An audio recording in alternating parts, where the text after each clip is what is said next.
छात्रों, आज की कक्षा में आपका स्वागत है। समावेशी विद्यालय के निर्माण के तहत बात चल रही थी। कल आपने देखा विशिष्ट शिक्षा की विशेषताएं। विशिष्ट शिक्षा की क्या क्या विशेषताएं थी। उन विशिष्ट शिक्षा की विशेषताओं के बाद यदि हम बात करें तो अगला जो बिंदु है आपका, वो है आपका विशिष्ट शिक्षा के उद्देश्य, ऑब्जेक्टिव्स ऑफ स्पेशल एजुकेशन। विशिष्ट शिक्षा के उद्देश्य, क्योंकि कोई भी शिक्षा किसी न किसी उद्देश्य को लेकर के निर्धारित होती है। आपका कोई भी कार्य किसी न किसी उद्देश्य से जुड़ा होता है, आपका कोई न कोई ध्येय किसी न किसी उद्देश्य से जुड़ा होता है। इसीलिए ये विशिष्ट शिक्षा भी बालकों के लिए कुछ न कुछ उद्देश्य निर्धारित करती है। उन उद्देश्यों की यदि हम बात करें तो इनके कुछ मुख्य जो आपके सामने बोर्ड पे हैं वो आपके उद्देश्य निर्धारित हैं। उन उद्देश्यों को हम एक एक करके बात करें तो ये किसी बालक को किसी न किसी एक लक्ष्य की तरफ, उद्देश्य की तरफ ध्यान केंद्रित करते हैं। इसी के साथ मैं इन उद्देश्यों की यदि बात करूं तो वास्तविकता में ये उद्देश्य विशिष्ट शिक्षा के उद्देश्य कहलाते हैं। और इन उद्देश्यों को यदि हम देखें तो पहला उद्देश्य यदि क्या है कि कक्षा में विशिष्ट बालकों की क्षमता का पता लगाना। क्योंकि सामान्य बालक और विशिष्ट बालक, आपने ये देखा कि इनमें कुछ सामाजिक, शारीरिक, मानसिक रूप से कुछ न कुछ अंतर है। इसीलिए इनको विशिष्ट बालक कहा गया। और विशिष्ट बालक के लिए ही जो शिक्षा दी जाती है उसको हम विशिष्ट शिक्षा कहते हैं। तो कक्षा में विशिष्ट बालकों की क्षमता का पता लगाने के लिए ये विशिष्ट शिक्षा की आवश्यकता होती है। इसीलिए इसका पहला उद्देश्य यदि हम निर्धारित करें तो क्या होगा बच्चों, छात्रों की कक्षा में विशिष्ट बालकों की क्षमता का पता लगाना। क्योंकि इनकी इस शिक्षा के माध्यम से ही इनकी वास्तविक क्षमता का पता लगाया जा सकता है। दूसरा जो उद्देश्य है इनका, वो है आपका विशिष्ट बालकों की असमर्थता और कमजोरियों का पता लगाना। क्योंकि ये अपनी असमर्थता और कमजोरी की वजह से ही ये विशिष्ट बालक हैं। तो इनका अच्छी प्रकार से इनकी क्या असमर्थता है, इनकी क्या कमजोरी है, उसका पता यदि लगाया जाए तो उसके लिए हमें विशिष्ट शिक्षा की जरूरत होती है, आवश्यकता होती है। इसीलिए दूसरा उद्देश्य जो निर्धारित किया गया इनका, वो है आपका विशिष्ट बालकों की असमर्थता और कमजोरियों का पता लगाना। तीसरा यदि उद्देश्य हम देखें तो तीसरा उद्देश्य क्या होगा बच्चों, कि नियमित कक्षाओं में पढ़ने के लिए इन्हें अवसर देना। क्योंकि यदि आपने विशिष्ट शिक्षा की व्यवस्था नहीं की या विशिष्ट विद्यालयों की व्यवस्था नहीं की तो एक निश्चित जगह निर्धारित नहीं होगी तो इनको अवसर कैसे मिलेंगे। इसीलिए दूसरा उद्देश्य विशिष्ट शिक्षा का क्या है, तीसरा, कि इनको नियमित कक्षाओं में पढ़ने के क्या मिलते हैं, अवसर प्रदान किए जाते हैं। तो जिसके कारण वो अपनी शिक्षा को आगे बढ़ा सकते हैं, अपने अंदर जो क्षमताएं हैं उन क्षमताओं को अच्छी प्रकार से विकसित कर सकते हैं। ठीक है। चौथा यदि उद्देश्य की हम बात करें तो चौथा उद्देश्य बालकों में, विशिष्ट बालकों के व्यक्तित्व के सर्वांगीण विकास के लिए सहायक है। व्यक्तित्व का सर्वांगीण विकास, क्योंकि व्यक्तित्व आपने पढ़ा है, व्यक्तित्व एक ऐसी क्षमता है कि बालक के बाहरी और आंतरिक दोनों रूपों पर निर्भर करती है। तो इसका यदि व्यक्तित्व का सर्वांगीण विकास करना है तो विशिष्ट शिक्षा के माध्यम से उस बालक को विशेष उपकरणों की, विशेष व्यवस्था की, विशेष खेलकूद की क्या होगी, आवश्यकता होगी। तो तभी उसका व्यक्तित्व का हम क्या कर सकते हैं, सर्वांगीण विकास कर सकते हैं। इसीलिए विशिष्ट बालकों के व्यक्तित्व के सर्वांगीण विकास के में भी विशिष्ट शिक्षा क्या है, सहायक है। इसीलिए चौथा उद्देश्य इसका क्या निर्धारित हुआ, इसके व्यक्तित्व के सर्वांगीण विकास के लिए। ठीक है। प्रिय छात्रों, पांचवें उद्देश्य की यदि बात करें तो पांचवा उद्देश्य ये कहता है कि उन्हें अपनी क्षमताओं को समझने के योग्य बनाना, कि मैं क्या हूं और क्या कर सकता हूं। ये जब तक किसी बालक की समझ में नहीं आएगा तो वो अपने आप को असमर्थ ही समझता रहेगा। इसीलिए विशिष्ट शिक्षा के माध्यम से विशिष्ट बालकों को उनके अंदर क्या क्षमता है, उनके अंदर क्या योग्यता है, वो क्या कर सकते हैं, इसको वो समझेंगे नहीं, और समझने के लिए क्या जरूरी है? शिक्षा, और वो भी कौन सी शिक्षा? विशिष्ट शिक्षा। इसीलिए विशिष्ट शिक्षा के माध्यम से ही उन्हें उनकी क्षमताओं का ज्ञान कराया जाता है, उनकी क्षमताओं को समझने में उनको योग्य बनाया जाता है। ठीक है। छठवां जो उद्देश्य यदि निर्धारित किया जाए तो उस उद्देश्य को कहेंगे हम विशिष्ट बालकों की शिक्षा एवं समायोजन में उनके अभिभावकों की भूमिका सुनिश्चित करना। किसकी भूमिका? अभिभावकों की। क्यों? क्योंकि विशिष्ट बालक की जो शिक्षा है वो अभिभावक भी उनको अपने ऊपर एक बोझ समझते हैं, तो उनको बोझ ना समझते हुए यदि आप विशिष्ट शिक्षा की बात कर रहे हैं और वो भी विशिष्ट बालकों को शिक्षा की बात कर रहे हैं, तो उनका यदि हम क्या करें, समाज में समायोजन, परिवार में समायोजन, विद्यालय में समायोजन, इसके ऊपर यदि हम बात करें, एडजस्टमेंट के ऊपर बात करें कि विशिष्ट बालक किस प्रकार से अपने आप को समायोजित करेंगे, परिवार में किस प्रकार से समायोजित करेंगे, समाज में किस प्रकार से समायोजित करेंगे, इसके लिए अभिभावकों की क्या भूमिका होगी, इस अभिभावकों की भूमिका को सुनिश्चित किया जाता है। और वो सुनिश्चितता कब होगी?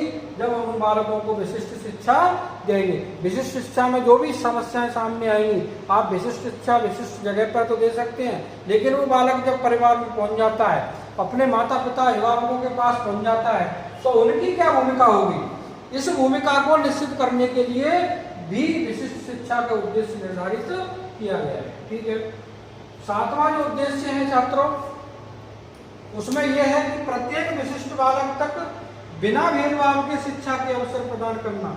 क्योंकि विशिष्ट बालक शारीरिक, मानसिक, सामाजिक कई प्रकार से उनमें अपंगता या विशिष्टता पाई जाती है, तो उनके प्रति हमारा एक मानसिक सोच बन जाती है, उनके प्रति समाज भी भेदभाव के उत्पन्न करता है, भेदभाव उनके साथ करता है। तो हमें इसके लिए भेदभाव न करते हुए उन्हें बिना भेदभाव के कैसी शिक्षा के समान अवसर प्रदान करने पड़ते हैं। ठीक है। आठवां यदि हम उद्देश्य निर्धारित करें तो वो होगा आपका विशिष्ट बालक के समायोजन में सहायता करना। क्योंकि विशिष्ट बालक है वो अपने आप को किस परिस्थिति में समायोजन कर पाता है और किस परिस्थिति में समायोजन नहीं कर पाता। यदि दोस्तों के साथ समायोजन नहीं कर पाए तो उसके लिए हम क्या करेंगे? उसकी सहायता करेंगे। कहने का मतलब हर स्थिति में और हर परिस्थिति में, हर स्थिति में और हर व्यवस्था में यदि हम इस बात को देखें कि विशिष्ट बालक अपने आप को कहाँ तो समायोजन कर रहा है और कहाँ समायोजन नहीं कर रहा है, उसके समायोजन में हमें क्या करनी है? उसकी सहायता करनी है। ठीक है। नवे उद्देश्य की यदि हम बात करें तो विशिष्ट बालक के जीवन यापन और जीवन जीने के कौशल विकसित करने में ये सहायक है। क्योंकि किसी भी व्यक्ति का दो ही उद्देश्य मुख्य होते हैं, एक तो उसका जीवन यापन और एक जीवन जीने का एक तरीका। जीवन जीने के लिए उसको धन की आवश्यकता होती है, जीवन यापन के लिए उसके समाज और अपनी परिस्थिति की आवश्यकता होती है। इसीलिए हमें भी इन विशिष्ट बालकों को विशिष्ट शिक्षा के माध्यम से ऐसा तैयार करना है कि वो अपना क्या कर सकें, ज़्यादा नहीं तो कम से कम दो काम तो कर ही सकें। वो कौन कौन से हैं? एक तो उनका जीवन यापन और दूसरा जीवन जीने के कौशल। तो स्किल्स डेवलप करनी है, उनके अंदर जीवन जीने के कौशल विकसित करने हैं, जिससे वो समाज में किसी के प्रति बोझ नहीं बन सके और अपने आप को एक अच्छा छात्र, अच्छा जीवन व्यक्ति समाज में सिद्ध कर सके। तो नवा उद्देश्य इनका क्या होगा छात्रों? विशिष्ट शिक्षा का कि इनको जीवन जीने, जीवन यापन और जीवन जीने के कौशलों को विकसित करना। 10वें उद्देश्य की यदि बात करें विशिष्ट बालकों में, तो विशिष्ट बालकों में शैक्षिक और व्यवसायिक निर्देशन देना, ये बहुत बड़ा बिंदु है निर्देशन का, आप भी जानते हैं। क्योंकि शैक्षिक और व्यवसायिक ये दो निर्देशन होते हैं। ये यदि बालक को, चाहे वो विशिष्ट बालक है या सामान्य बालक है, ये दोनों में विशेष कार्य करता है कि कोई बालक शैक्षिक तरीके से क्या कर सकता है, कौन सी शिक्षा प्राप्त कर सकता है और व्यवसाय के रूप में वो क्या कर सकता है। ये यदि उसको समय पर निर्देशन मिल जाए तो वो जीवन में अपने आप को एक अच्छा व्यक्ति साबित कर सकता है। हमारे समाज में सबसे बड़ी कमी निर्देशन की है, क्योंकि बालक को उचित समय पर उचित निर्देशन नहीं मिल पाने के कारण वो अपने जीवन में पिछड़ जाता है और बेकार की धन जन दोनों की हानि करता है, क्योंकि उसका शैक्षिक स्तर भी नीचे रहता है और व्यवसायिक स्तर भी उसका नीचे रहता है, क्योंकि अच्छी प्रकार से वो शिक्षा जिसमें उसका इंटरेस्ट है उसको प्राप्त नहीं कर पाता, और जिस व्यवसाय को वो अच्छी प्रकार से कर सकता है उस व्यवसाय में भी उसका ध्यान नहीं लग सकता है। इसीलिए दो निर्देशन, एक तो शैक्षिक और व्यवसाय, चाहे वो सामान्य बालक हो या विशिष्ट बालक हो, ये उन दोनों के लिए विशेष जरूरी होता है। इसीलिए हम विशिष्ट शिक्षा के उद्देश्यों में यदि 10वें उद्देश्य की बात करें तो उसमें शैक्षिक और व्यवसायिक निर्देशन देने की बात है कि ऐसे बालक को उचित समय पर उचित निर्देशन देना चाहिए। 11वां यदि उद्देश्य की बात करें तो विद्यालय से समाज में सफल स्थानांतरण के लिए उसकी सहायता करना। दो चीजें, क्योंकि बालक विद्यालय से जुड़ता है और फिर विद्यालय के बाद में वो समाज से जुड़ता है, तो विद्यालय से जब समाज में जाएगा तो वो उसका सफल स्थानांतरण होना चाहिए कि वो समाज के लिए कुछ कर सके। आप कभी भी हमें या आप ये चीज सोचते हैं कि मैं क्यों हूँ, क्या हूँ और किस लिए हूँ, इस बात को यदि हम बात करें तो वास्तविकता में विद्यालय से समाज में जब बालक पहुंचता है तो उसका एक स्थानांतरण सफल होना चाहिए। कहने का मतलब समाज में उसका एक स्थान निश्चित होना चाहिए कि वो भी कुछ समाज के लिए कर सकता है। ठीक है। 12वें उद्देश्य की यदि हम बात करें तो वो आपका व्यवसायिक और रोजगार परक प्रशिक्षण से है कि बालक में किस प्रकार की विकलांगता है, किस प्रकार की विशिष्टता है। उस विकलांगता और विशिष्टता को ध्यान में रखते हुए, उसकी क्षमता और योग्यता को ध्यान में रखते हुए यदि हम उसको उसी प्रकार का व्यवसाय और उसी प्रकार का रोजगार से संबंधित प्रशिक्षण दे सकें। जैसे कोई पैर से विकलांग है तो हस्तकला का प्रशिक्षण उसको दे करके और वो अच्छी प्रकार से अपनी कई दुकान खोल सकता है, तो ये प्रशिक्षण है। आप उस बालक को देखेंगे, आप उस बालक को पहचानेंगे, आप उस बालक को विशिष्ट शिक्षा के माध्यम से ये जान सकेंगे कि हमें उसे किस व्यवसाय से जोड़ा जाए और कौन सा रोजगार उसके लिए अच्छा रहेगा, उसी का उसको प्रशिक्षण दिया जाए। क्योंकि मुख्य कार्य उसका ये है कि हमें उसको रोजगार प्रदान करके वो अपने पैरों पे क्या हो सके, खड़ा हो सके। इसीलिए हमें व्यवसायिक और रोजगार परक प्रशिक्षण उसको प्रदान करना। ठीक है। अगर 13वें उद्देश्य की बात करें तो हमारा 13वां उद्देश्य ये कहता है कि समाज द्वारा उन्हें अपनाने के दृष्टिकोण को परिवर्तित करना। ये दृष्टिकोण जो होती है वो एक व्यक्ति की सोच है, एक समाज की सोच है। क्योंकि शुरुआत में आपने जब इतिहास पढ़ा था उस इतिहास में भी ये था कि विकलांग बालकों को समाज में एक हेय दृष्टि से देखा जाता था, इनको परिवार पे एक बोझ समझा जाता था। तो इनकी वो सोच है, उनका ये दृष्टिकोण है, उनका ये नजरिया है।